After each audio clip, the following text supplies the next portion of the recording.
Hello scholars. Today we are going to start with History chapter 8, that is new questions and ideas. In this chapter we are going to study about new religions and ideas that emerged during later Vedic period and even the circumstances which gave way to the emergence of new religions. During later Vedic period, the society, as we all know, was divided according to Varna system. And in a Varna system, Brahmins were the community which was considered as the most important Varna because Brahmins were the religious people and they were the people who were doing religious rituals and sacrifices. As Kshatriyas was the second Varna and they were not satisfied by the importance of Brahmins in the society, so they were even dissatisfied with this system. Next Varna was of Vaishyas. Vaishyas were emerging as important tradesmen in the society. As they were having contact with faraway lands, they were getting importance in the society. Last Varna was Shudras. And Shudras were ill-treated by all the people belonging to other three Varnas. So even they demanded for a better living conditions. So these were the certain circumstances which led to the emergence of new religion, which is Jainism and Buddhism. Even it was very difficult for the people to follow the Vedic religion, as all the religious texts were written in Sanskrit, which was very difficult to be understood by the common men. The rituals and sacrifices which were performed were complex and time consuming. Even the poor people were not able to pay the fees of the Brahmins for religious rituals. And even they disliked the killing of cattle on the name of sacrifices. So these were some other reasons which led to the emergence of new religions. So in this chapter we will study about these two religions and about the Vedic text. So first of all we are going to discuss about Upanishads. Upanishad word basically comprises of three words, Upa, Ni and Shad, where Upa means near, Ni means down and Shad means sit. So we can say that Upanishad means to sit at the feet of Guru to get the teachings. As it is always said that if you want to learn something, you need to be a level lower than your teacher. So that is the basic concept which is given in Upanishads, that if you want to learn something, you need to bow down before your teacher. Upanishads are basically the part of later Vedic text and they are more spiritual and philosophical in nature as compared to Vedas. Upanishads generally consist of conversation between teachers and students, and even it consists of teachings of various religious saints, and all these things are presented in the form of simple dialogues. According to the historians, there are overall 108 Upanishads, and out of that 11 are main. Next we are going to study about teachings. The Opnositic thinkers, they tried to find out the answers for various difficult questions. They even tried to know about life after death. Some thinkers wanted to know the reason for doing sacrifices. According to them, there is something universal which prevails even after death, and that is basically called as Atman or the individual soul and the Brahman or the universal soul. They believe that Atman and Brahman are the same, and negligence of Atman means the negligence of Brahman, means the universal soul. It means if a person neglects the individual soul, it means he neglects the universal soul too. Upanishads generally consist of Indian philosophy and has introduced the concept of karma, Maya and Mukti.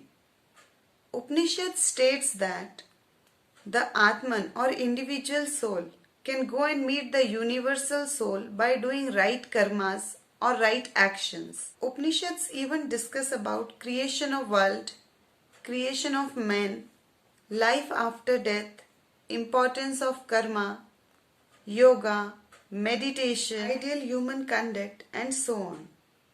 Next we are going to discuss about the Upanishadic thinkers. Upanishads were written by learned Hindu sages. Most of these sages were Brahmins or Rajas and were generally males. Gargi was one of the women thinkers who was the part of these Upanishadic thinkers. Even at times, poor people also become a part of religious debates. And one such example was of Satyakama Jabala. He was the son of a slave woman named Jabali. He was taught by a Brahmin teacher named Gautam and was one of the best known thinkers of that time. During 8th and 9th century, Adiguru Shankaracharya even added many ideas to the Upanishads and tried to bring some changes into it. Next we are going to study about other literary work. During this time period, other literary works related to poetry, music, art of warfare, grammar, astrology, astronomy, and medicine were even produced. One of the famous writer was Panini.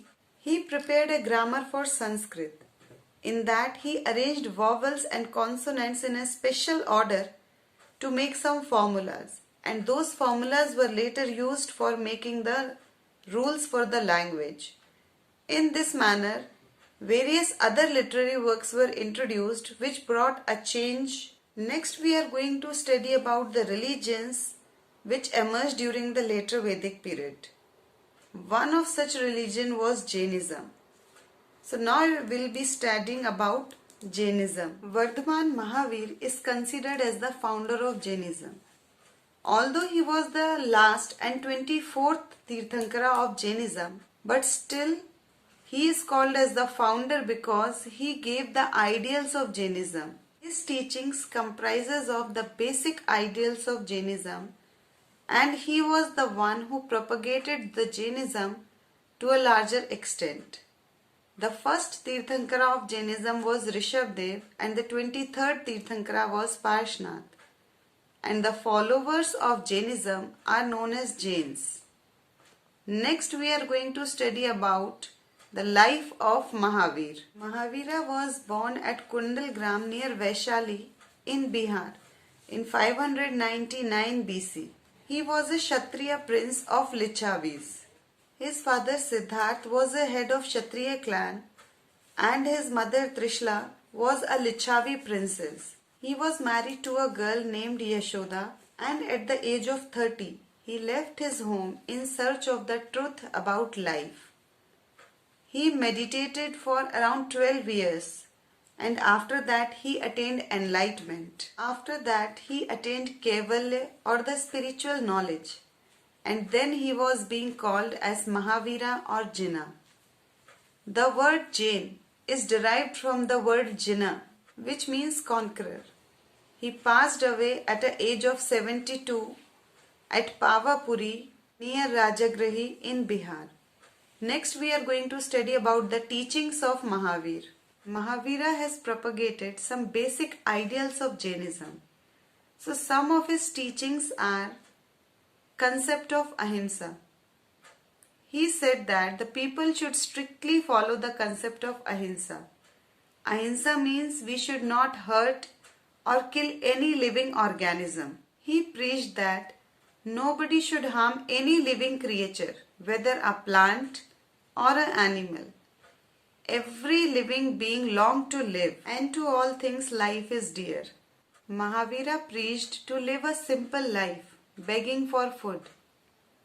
He said that people should leave their homes if they want to attain spiritual knowledge and the truth about life. He said people should not acquire any property and should leave everything, even their clothes, if they want to get some knowledge. He asked people not to tell a lie and should absolutely speak the truth. He asked the people not to steal. He opposed all forms of ritual rites and sacrifices. Mahavira did not believe in the caste system and discrimination between men and women. According to him, all men and women are equal. Mahavira also believed in karma and moksha like the Opnositic thinkers. He also believed that a soul gets birth again and again until it attains moksha or kaivalya. And the reason for this rebirth is the actions or the previous karmas of a person. He believed that whatever a person attains in life is due to his or her previous actions or karmas. He preached that moksha, which means freedom from the cycle of birth and rebirth, is the main aim of a person's life, and this aim can be achieved by following three ratnas in their life, which is right knowledge, right belief, and right actions or karmas. Mahavira and his followers generally use Prakrit language, as this language was understood by many of the common people. So to spread out the teachings of Jainism among the common men, Mahavira started using Prakrit language. Prakrit language was used in many parts of the country and was named in a different manner as per the region where it is used. Like Prakrit language in Magadh is known as Magadhi, and in Mithila it is termed as Maithili. Next we are going to study that how the teachings of Jainism were being evaluated. The ideals of Jainism were even not being accepted by all the people. Jainism was supported by traders, and many traders became the followers of Jainism, and it spread to many parts of the country like Gujarat, Tamil Nadu and Karnataka. The ideals of Jainism were not followed by farmers. Farmers find it very difficult to practice the strict rules of Jainism, as they have to kill insects to prevent their crops from getting damaged. In this manner, different groups of people in the society agreed or disagreed upon the ideals of Jainism. Initially, the teachings of Jainism were imparted orally, but it was just 1500 years ago that the teachings of Jainism were written down in the present form at Vallabhi in Gujarat. So this was about the Jainism. Next we are going to study about the second religion which emerged during later Vedic period, that is Buddhism. Buddhism was found in India by Gautam Buddha around 2500 years ago. Buddha was opposite of Lord Mahavira. He does not follow or made strict rules, but followed a middle path, which made Buddhism more popular among the people. Next we are going to study about life of Buddha. The real name of Buddha was Siddhartha Gautam. He was born in the forest of Lumbini near Kapilavastu in the foothills of Nepal. He was a Kshatriya prince.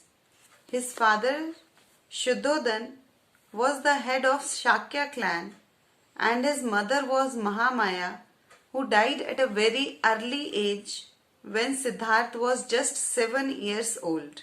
At the age of 19, he married a princess named Yashodhara, and they had a son named Rahul. At a very early age of 29, he left the home in search of truth about his life and to attain spiritual knowledge. After 7 years of meditation, he attained enlightenment while meditating under a peepal tree in Bodh Gaya in Bihar. He now became Buddha, that is the wise one. He delivered his first preachings at Sarnath near Varanasi in Uttar Pradesh. He used to live a very simple life and always travelled on foot. He devoted his whole life to preach the people about the spiritual knowledge and the realities of life. At an early age of 80 years, he passed away at Kushinara in MP in 483 BC. Next we are going to study about the teachings of Buddha. The main teachings of Lord Buddha include the Four Noble Truths and the Eightfold Path or Ashtangika Marg. Now we are going to study about these teachings in detail. First of all, we are going to study about Four Noble Truths. The teachings of Buddha are based on Four Noble Truths, which are: life is full of sufferings and unhappiness. The main reason for sufferings is desire. Lord Buddha called that desire as thirst or tanha. It means that whatever we get in our life, we are not satisfied with that, and we even demand more and more. That is basically the desire, which is the cause of all the sufferings. Next noble truth is, a person can get rid of sufferings by overcoming his desires. Last noble truth preached by Buddha was to get rid of desire and hence sufferings. One must follow the Eightfold Path or Ashtangika Marg, and this path will lead the person to moksha or nirvana and will make him free from the cycle of birth, death and rebirth. The teachings of Buddha even include the Eightfold Path, which consists of right belief, right thought, right means of livelihood, right action, right speech, right effort, right memory, and right meditation. Like Mahavira, Buddha also preached the people ahimsa or non-violence. He even condemned the practice of animal sacrifices on the name of Vedic rituals. He preached the people to be loving and kind to each and every creature, whether it is a plant or an animal. Buddha preached the people about the importance of karma. He said that whatever a person does in the present life affects his next life. Good deeds are rewarded and bad deeds are punished. So whatever are the actions of a person now, those actions will be rewarded or punished in the next life according to his karmas. Buddha was even not in favor of caste system and discrimination. He also preached the people equality. According to him, men and women all are equal. Buddha also stressed on some of the moral values like honesty, kindness, respect, obedience and non-violence, etc. He encouraged the people to think for themselves rather than accepting whatever others says. It means he preached the people to work for their own life rather than concerning about others' life. Buddha even tried to spread his messages to the common people. Buddha also used to give his preachings in Prakrit, which was the language of common men, so that people could easily understand his messages. He also did not believe in caste system. All men and women are having the freedom to join the Sangha. He even encouraged the people to think for themselves rather than simply following what he said. It means he preached the people to be more aware and active rather than blindly following the teachings whether of him or of the Vedic religion. The simplicity of ideals of Buddhism and teachings of Buddha made a great impact onto the people. Many people became followers of Buddhism, and Buddhism spread not only in India but in the neighboring countries like Tibet, China, Sri Lanka, Burma, etc. Now also even the teachings of Buddha are being taught to children at various places. So in this manner, these two religions emerged in our country along with the neighboring countries, which has brought about new ideas into the society, and many people started following the teachings of Jainism and Buddhism other than the Vedic text. So this was all about the two religions and their preachers. Before winding up, let us discuss about some important points related to the chapter. Upanishads means to sit at the feet of Guru, and the text contains conversations between teachers and students. Vardhaman Mahavir was the founder of Jainism. His followers were also known as Jains. Gautam, the founder of Buddhism, was born in 563 BC. There are total 108 Upanishads. Out of them, 11 are main. Mahavira was born at Kundalgram near Vaishali in Bihar in 599 BC. The first Tirthankara of Jainism was Rishabdev, and the 23rd Tirthankara was Parshnath.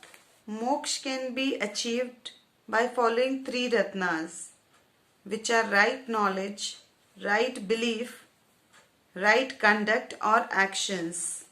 Teachings of Buddhism include Four Noble Truths and the Eightfold Path or Ashtangika Marg. This was all about the chapter. With this, we are going to wind up today's class. Good day for now. Stay home, stay safe.